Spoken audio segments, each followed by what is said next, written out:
jeunes amis de la Fada. Barkamu da warhaka, barkamu sake kasance tare da ku a cikin wannan shirin mai ƙayatar da ku. Shirin mu hada Fada kenan mai zo muku a kowane ƙarshen mako tare da ni Fanta Shamsu. Dans la Fada d'aujourd'hui, installée dans le département de Kanté, nous sommes précisément à Matamei, au sein de la radio Choukra. Nous allons parler de la migration des jeunes et mettre l'accent sur les raisons qui poussent les jeunes à partir en migration. Connu pour la migration des femmes et des enfants, le département de Kanté dans la région de Zender enregistre une autre forme de migration, c'est celle des jeunes qui affluent vers des pays comme l'Algérie, le Mali, la Libye. Et en cette matière, il y a des défis à relever quand on sait que la population de Kanté est composée de 82,9% de jeunes de moins de 35 ans en 2020, selon un magazine réalisé par le studio Kalangu en décembre 2021. Et on note aussi qu'au moins 3 jeunes sur 5 partent en migration. Wa'anne dalilan ne ke sa matasa tafiya yawon tabura nan ina suke zuwa kuma me za a iya yi domin a kawo ƙarshen wannan matsalar. C'est à toutes ces questions que nous allons répondre dans notre émission Tous à la Fada de ce soir en compagnie de nos invités wa'anda matasa ne muka gayyato kamar yadda muka saba dama a cikin fadar tamu domin mu tattauna tare da su akan matsalolin da suka shafi su matasa. A cikin fadar tamu muna tare da Ibrahim Habu daga dama ta kenan. Ibrahim Habu, barka da zuwa cikin fadar tamu. Ibrahim ne ya yi yawon tabura da yanzu haka kuma tela ne. Bayan Ibrahim kuma muna tare da Mubarak Isaka Saidu. Mubarak, barka da warhaka. Sannan ku da aiki. Mubarak, ko za ka iya gaya mana sana'ar ka ta yanzu da kuma wace kai zaman yi a da? Da dai baya dai na yi tabura da amma yanzu ina kabu nake yi. To masha Allah. A kusa da Ibrahim kuma? Akwai Ahmadu Yahuza Ahmadu. To Ahmadu Yahuza, ka gabatar da kanka ga masu sauraron mu. Ni ma na yi tabura da yanzu ina aikin tayar ɗinki. To masha Allah. A kusa da Ahmadu muna tare da Sani Halidu. Sani Halidu shi ma ya yi yawon tabura da can amma yanzu ya komo ya kama sana'arsa a gida, ko ba haka ba? Barkamu da wuni, ina aikin mota. Sannan kuma a cikin fadar ta muna tare da Mamman Sani dan jarida ne, animator ne, an sanya ne masu sauraron radio Shukura. Ina shi ba bakon ku bane ba. Haka take. Assalamu alaikum wa rahmatullahi wa barakatuh. Wa alaikum salam. Duka muna muku maraba, muna muku barka da zuwa a cikin fadar tamu ta maraicen wannan ranar Asabar. 'Yan uwa matasa, shirin mu haɗa fada kuke saurare a daidai wannan lokacin. Kamar yadda kuka ji yau a cikin shirin namu za mu tattauna ne akan dalilan da ke sa matasan gundumar Kanté tafiya yawon taburaɗa kamar yadda suke cewa, mu kuma muna ce mashi bakuntar haure. Kuma kamar yadda kuka sani, ita wannan fadar tamu ta rabu ne kashi uku. Da farko muna son mu san anan gundumar Kanté, musamman ma a garin Matamai inda yau fadar tamu ta yada zango. Muna son mu san menene babban dalilin da ke sa matasa musamman tafiya yawon taburaɗa. Mun sani da kai zan fara wannan tambayar ta. Babban dalilin da yake sa mutane tafiya taburaɗa mafi yawanci dai muna cewa rashin aikin yi ne, ko kuma rashin sana'ar hannu, ko kuma rashin samun wani tallafi daga wata kungiya. Mafi yawa haka ke tura mutane su tafi yawon taburaɗa. Sannan kuma mafi yawancin wasu mutanen suna tafiya yawon taburaɗa ne idan sun ga an gama aikin kaka, rani ya shigo, da su yi zaman banzan wannan sai su ce gwara su tafi wata ƙasar su bar abincin da suka samu wajen iyalansu. To, na gode da wannan bayanan naka Mamman Sani a kusa da kai. Masha Allah, gina Mamman Sani biyu ne suka shera yau a kusa da juna. Mamman Sani, kai a da can kayi yawon taburaɗa. Ko za ka gaya mana wani dalili ne takamammai wanda ya fi daka daga gida? Gaskiya dai dalili takamammai wanda ya wuda ni aiki ne babu. Da ina yi kuma aikin ya dan shige babu shi. Da farko wani aiki kake yi kamun kashe? Da farko dai ina ekol da na wuta, mai kuma da na wuta daga ekol sai na shiga aikin ruwa, kuma daga baya lo ana ta kuma lo sai na ta yi tabura da kuma yanzu na dawo. Ina kashi? Na ta yi Libi, na ta yi Algeria. To masha Allah. Sannan kuma a cikin fadar tamu muna tare da Amadu, shi ma a dacen ya yi yawon taburaɗa, shi ma ya garzayo a cikin fadar tamu domin ya tofa albarkacin bakin shi. To muna sauraron ka, wani dalili ne ya fitar da kai har kashe wannan yawon, kuma ina kashe? Dalilin dai da ya fitar da ni shine dalili dai da babu sana'a. Kuma da na wuta na je Mali. Gaskiya dai ni dai a yanzu dai shawarar da zan ba matasa ita ce, in dai mutum yana da ɗan abin hannun shi kawai gwara ya haƙuri ya kama sana'a shi a garin shi. Saboda yanzu gaskiya aka haura garuruwan mutane wannan baƙaƙen muna shan wahala, kawai sai abin da ka gani a garuruwan wancan. Kawai sai ne dai a ma manyan ƙasa magana kawai a tallafa matasa wanda ba su sana'a, ko ma ya yakin aka ba mutum ya haƙuri da ɗan abin da zai samu. shawarar da zan bada kenan. To mun gode da wannan shawarar, duk da za mu komo akan shawarwarin da ku da kuka je kuka gani za ku baiwa matasa. Kafin nan zan ba ma Mubarak dama shi ma ya gaya mana dalilin da ya fitar da shi daga gida, kuma a ganin ka wani dalilan ne suka fi fitar da matasa daga gida. To da farko dai salamu alaikum. Wa alaikum salam. Gaskiya shi neman kuɗi wannan saboda Allah, wani kwaɗayen abin da ake zuwa ana samowa ake kai shi, wani kuma bai da ni, wani kuma yana da halin yi sai dai daɗin gari ya kai shi. So akwai da dama wanda za su tafi alje dan dai daɗin gari ne kawai za su tafi, ba dan aje a nemi kuɗin ba saboda Allah. Amma akwai wanda dai suke sa niyya dan raɗin kansa a tafi aje a nemo kuɗi dan dai ka kore ma kanka abin da wani biya so ba ya gani a wajenka. To kai kanka da kaje a wace shekara kaje? A shekara 2020 na tafi alje. To da kashe kai kanka mi ya fitar da kai? Gaskiya abin da ya fitar da ni in ta yin nemo kuɗi shi ya fitar da ni, kuma da na ta da niyya haka nan kin, kuma a haka nan kin na tafi na je na yi kokowa na samu Allah ya ce da ni har na dawo na zo na sake zama a nan gari na Nijar kenan. To kamun ka je baka da wata sana'ar da kake yi? Gaskiya ina da, saboda lokacin nan ina ekwal, amma da na bar ekwal kuma madadin ka in zauna haka nan sai na shiga harka kabu-kabu, sana'a matasa kenan. To ina tsaga kabu-kabu ne, sai na ji kwaɗayin daɗin garin da mutane suke hudi Aljeri kenan, sai na ce to kawai ne ma tafiya zan yi. To ga dalilin da yasa na tafi. To akwai daɗin kuwa? Gaskiya akwai daɗi da wahala, saboda biyu ne suke gamuwa, amma wahala ta daɗin yawa saboda Allah. To mun gode da bayananka Mubarak. Sai kuma Ibrahim Habu wanda yake damata. Ibrahim, barka da zuwa cikin fadar tamu. Barka mu da wannan lokaci. Barka dai. To kai ma ai kayi wannan yawon na tabarada kamin ka dawo gida ka girka sana'ar ka ta dinki. Na yi wannan yawon na tabarada. To mi ya fitar da kai, mi ya kai ka, mi yasa ka shi? Ko wata 'yan mata ce ta ce maka sai ka shi? Gaskiya ni abin da ya kai ni hamma na fita da gida na tafi. Lokacin ina boko ne, ina katriyam. To ina tare da wani abokina sai na ga yana sana'ar dinki. Sai na ga kawai abin ya burge ni, sai na ce mishi ne za a yi nema wannan ina so in koyi. Sai in tara shi can da suke. To wanda suke ba nan suke ba, suna department Darlit ne. To na je can na koyi dinki na, sai na dawo na yi continue da equal. Ina equal ina dinki. Idan aka bada vacance, halo sai da fita barada ta ina dinki na. Halo in equal ta dawo, halo sai in dawo in yi continue da haka nan. A kai ba kasashen waje kai shi ba? A ni ba ta kasan waje ba, baki na Niger ne ni. A Niger kin da dama? A Niger in gaskiya masha Allah, tunda balle shi an samu iya daidai gwalgwado. To Mamman Sani, yanzu bari in karkato wurin ka. Kai a ganin ka ina ne su matasan nan idan suka tashi tafiya yawon taburadar suke nufa? To inda suke nufa da sunan zuwa a nemo kuɗi, wasu daga nan suna zuwa Alje, wasu ta yi mafi yawancin su dai agada suke tsayawa, in sa samu ya su wuce ta Marasatu, daga can su ta yi Alje, Libi, Mali, wasu ta yi Senegal, wasu kuma Cote d'Ivoire suke zuwa. Kuma akwai masu zuwa Ghana, sai ɗaiɗaikunmu na wajen suna zuwa cikin Najeriya, wajen Enugu, su Bayelsa, sunan abin da ya kai Wari, duka suna zuwa. Wasu nan wajen suke zuwa da sunan neman kuɗi. To a muna tare da Ahmadu wanda shi Mali ya nufa da ya tashi tafiya yawon nashi. Ahmadu, ya tafiyar take, kuma wace sana'a ake a can? Tafiya gaskiya balle ba an ce ba dai da daɗi gaskiya, saboda yawancin jama'a gaskiya ana shan wahala.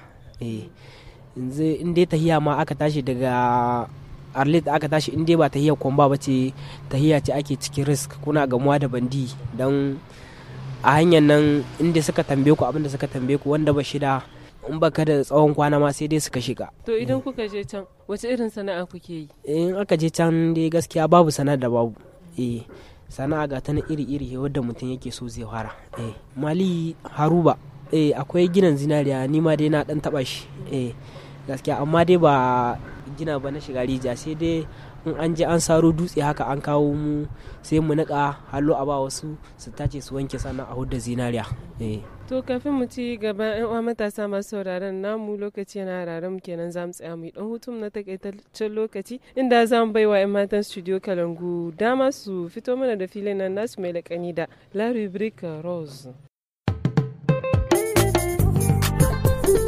Coucou tout le monde, bienvenue dans ce numéro de votre rubrique Rose jusqu'au bout des ongles. Une rubrique qui a été pensée et créée par le studio Kalangu, une plateforme d'information et d'échange autour de toutes les thématiques qui intéressent la jeune fille nigérienne. Des sujets santé et bien-être à l'éducation, aux sujets plus fun sur la musique, la cuisine, la mode et la culture. Nos jeunes mélomanes seront également servis sur cette rubrique. Du sport et bien sûr de l'actualité web bien croustillante seront traitées et partagées par nos chroniqueuses. Amis de la Fada, bonsoir et bienvenue dans la rubrique rose d'aujourd'hui. Les jours raccourcissent comme vous le savez, le thermomètre descend, il fait froid.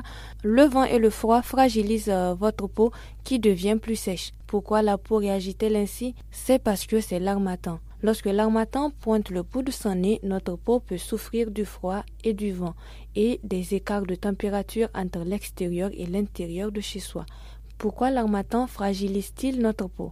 Pendant l'harmattan, l'évaporation de l'eau du tissu cutané est augmentée par le vent et le froid, pouvant entraîner une hydratation. La quantité d'eau contenue dans notre peau n'est alors pas suffisante pour assurer santé et confort à cette dernière. De plus, l'alternance chaud-froid entre l'extérieur et l'intérieur contribue à affaiblir notre film hydrolipidique, ce dernier étant une barrière contre les agressions extérieures. La peau se met alors à rougir, elle tiraille. Elle est donc sèche. Dans les cas les plus sévères, elle peut présenter de petites plaques d'escamation, souvent sur les joues. Les lèvres et les mains sont aussi impactées. Hydratez votre peau de l'intérieur car une grande partie de l'eau présente dans nos tissus provient de l'eau que nous consommons. Bien que nous avons tendance à boire moins qu'en été, il est important de consommer suffisamment d'eau pendant la période hivernale pour préserver la santé de notre peau. Et pour les choses à éviter, je vous conseille d'éviter le contraste chaud-froid, trop important notamment en diminuant les sources de chaleur trop fortes, bains et douches brûlants, température de chauffage trop élevée qui contribuent à fragiliser la peau et accélérer le phénomène d'évaporation. Protégez-vous du soleil quand il fait froid. En appliquant un écran soleil le matin sur votre visage ou bien des crèmes solaires, c'est à vous de voir. Prenez aussi soin de vos mains dont la peau est fine, fragile et sujette aux fissures pendant la saison froide. C'est vrai, certains diront que j'ai la peau noire, j'ai pas besoin de crème solaire, mais c'est pas important. Tout type de peau a besoin de crème solaire. Protégez bien les zones surexposées et vulnérables au froid et au vent. Et portez aussi une écharpe et un bonnet. Le nez, les joues et le front sont les parties les plus exposées du visage. Protégez bien vos lèvres qui sont des muqueuses intrinsèquement fragiles en appliquant une baume pour apporter des lipides, autrement dit du gras. Pour le soin des mains en particulier, n'oubliez pas de bien les essuyer après les avoir lavées. Enfilez vos gants si vous voulez avant de sortir et non quand vous êtes déjà à l'extérieur. Appliquez une crème spécifique nourrissante à base d'actifs hydratants et protecteurs. Enfin, pensez à hydrater également vos pieds avec des soins spécifiques. On se dit à bientôt dans la rubrique rose. Bye bye.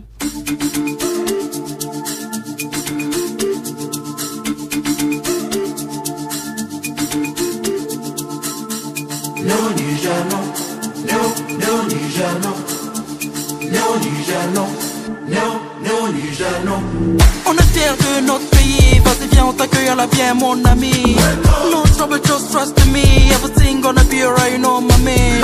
Come on bro, come test the good life, feel no and we're hospitable. Our future we believe in the world we'll witness. Never give it up.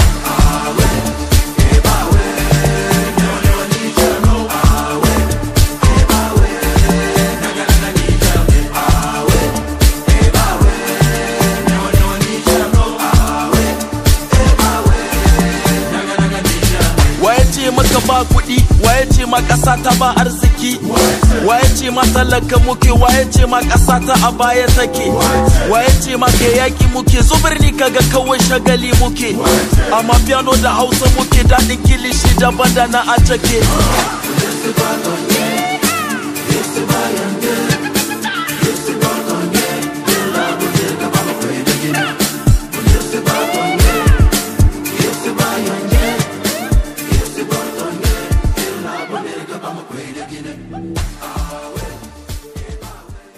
Amis jeunes, c'était la rubrique rose du studio Kalangu. Zam ci gaba da gabatar muku da shirin namu na maɗa fada inda yau anan filin radio Shukura muke ci gaba da tattaunawa akan maudu'in mu na yau. Les raisons qui expliquent la migration des jeunes dans le département de Kanté, précisément à Matamai. Deuxième partie de notre fada, parlons à présent des activités qui mènent les jeunes qui partent en migration. Tunda mun fara dama da wannan maudu'in tare da Amadu kenan. Yanzu zan ba wa Sani Halidu shi ma dama ya gaya mini a lokacin da ya je tashi taburadar ina ya je kuma mi ya koyo wace sana'ar ya aikata a cankin. Bismillah, gyara mikro. Assalamu alaikum. Wa alaikum salam sai.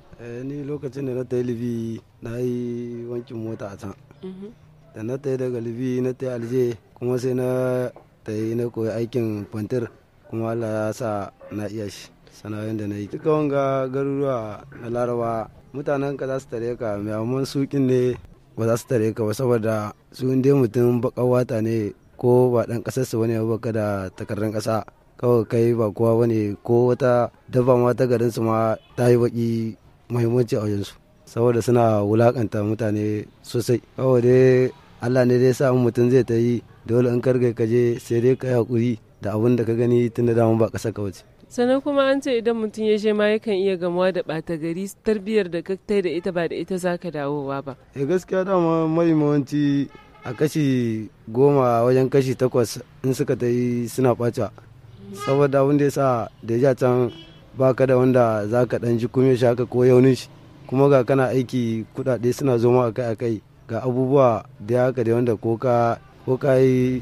wani abun da kana da ƙarayin da za ka samu kuɗi ka kashe din shi yake bata matasa muhimmanci. Assalamu alaikum wa barak isa ka sai da yake magana. Ni na je Alje kuma na je Najeriya. A Najeriya da kashe can wace sana'ar kai? Gaskiya a Najeriya da na tayi na aikin gidan burodi amma ban jima ba da ke kasai da aka kashe mutum gabana na ce to bana kwana ba a garin nan na dawo na taho bata ita ce harin tahiyata ta barada so lokacin ina yaro ne ma ban ida wagagija ba sosai karina bai kai bai kawo to shi yasa na ji tsoron wannan dai da ke ina son in ga rayuwa ta yi tsaho na ce bari in bar wannan garin shine alkhairi a gare ni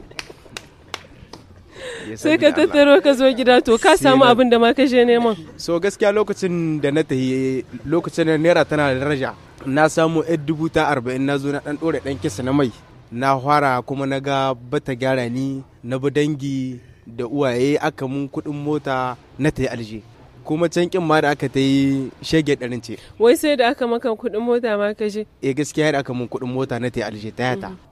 To ina ganin Mamman Sani yana son ya yi ma Mubarak tambaya. Yawwa to kai yanzu da har aka maka kuɗin mota ka tafi me yasa wannan kuɗin mota da aka baka baka yi ba kasuwanci da su ka da haɓaka abin da ka fara yi?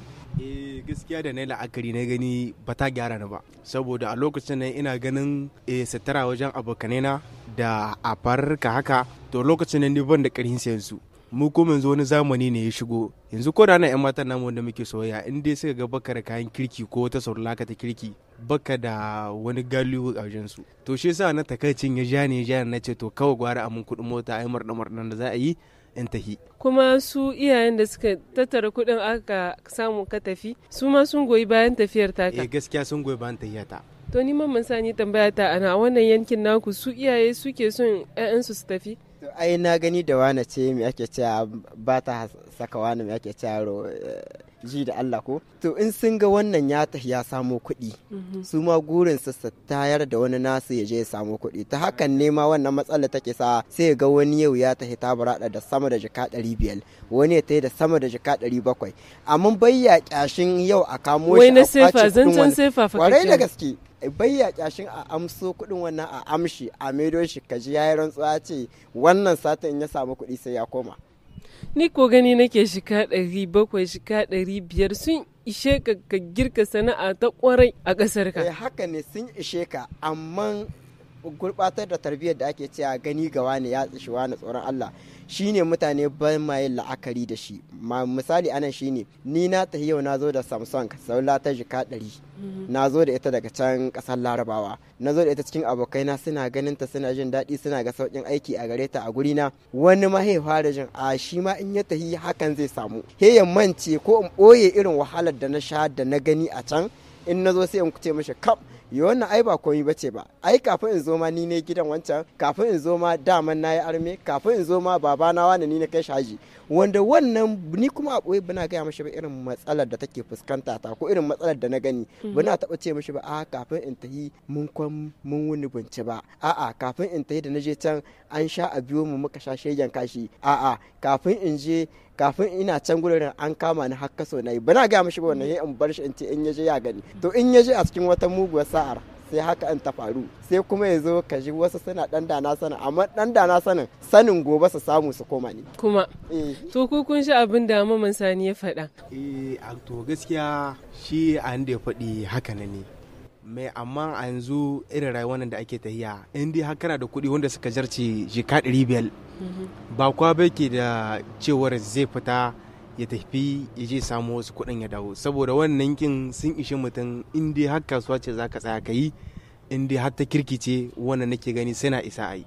So kashi 3 a matasanmu a kashi 2 suna da wannan kuɗin ba kwa ba zai yarda ya fita, amma dai rashin babin ita ce dai take hudda mutane mafi akasari. Ina so ka fahimta da cewa a mafi akasarin cikin mutane 100 in ka duba masu zuwa tabarada, in ka duba su 99 masu samun abin alheri suna dawowa cikin gari, akwai wani abu da basu la'akari da shi ko in ce sun ba neman gaba, wannan fitar ita take burge su, saboda watakila a can suna samun damar yin abin da suke so ba tare da wani ido ko wani wanda suke jin kunya zai hana su yin aikata abubuwan da suke sani a can ba. Kamar wayannan irin abubuwa kenan. Bala to irin abubuwan da suke faru a can duk wanda yau ka gani mafiya ya zo yanzu nan Niger wasan shisha da kasar Larabawa aka santa, wasan cocaine da kasar Larabawa aka santa, a yau kasar mu ta Niger wasan ta'addanci daga can suke gani dan balarabe ya halbe bakal fata ba wani abu bane ba.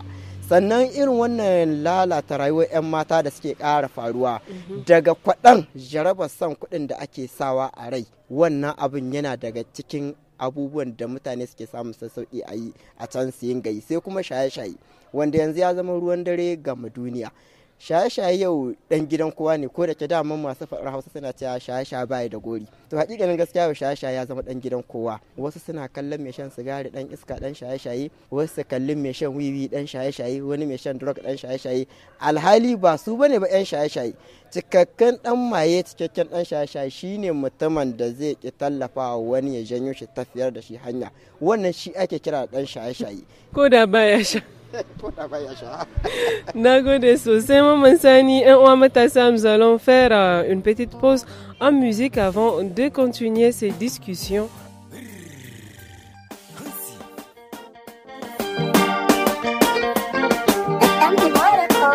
Salam alaikum. Ça c'est vous, ça c'est vous, ça c'est vous, ça c'est vous. Ça c'est vous, ça c'est vous, ça c'est vous, ça c'est vous. Kowa da lokaci mai komi da lokaci shi, komi na duniya da dalili. Aine du mantu borfo yan afo yan mantu haifo, nan kan haifo go bangula haifo yan no gazinti sasabu. Kan manya da wasinye zama aikul kan hirkuiti har saka safun saka. Y'a d'une arrêtez vos complots, vos petits jeux des mots, ou de jouer au salaud, ça m'a irqué au bafo. Amma sinche bum iyaba, tuni ba sune ba, nani ba ni rena baba, tatena tasamban sababa. Me in waka koko ati sai na lashi ta gobi. Kamanya da wasinye zama avant des boss et boss, soit ça passe ou ça casse. Aine sa sorgamanu, sa sorgamanu, magawa en su ba su san. Yo amma dole si bar mutin da rabbi ne ya bamu, ba wani dan iska ba. Yo arliti zani koma ai ta sanda babu yaro, kowa sarki ne bo. Arlis-toi et fier, enfant du désert. Oui, je viens du nord, Garinda ba anoma. Kuma tike shi ba ayin wasa sabu.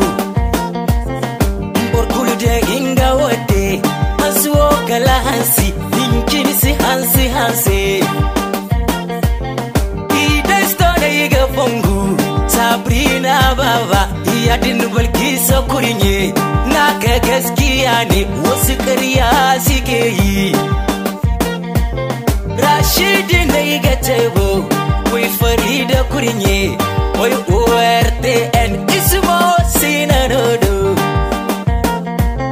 Albora istil goga wina seri jallo wai Omar jallo Habibu na ga tebo manga tambiyano wai Razak mai ga Azizi noti yese diza ni ga fungu Ibu jallo taini bayi yau ina na zani koma kala oberjeido wai jabi taise wai Razak hika Rashidi taini bayi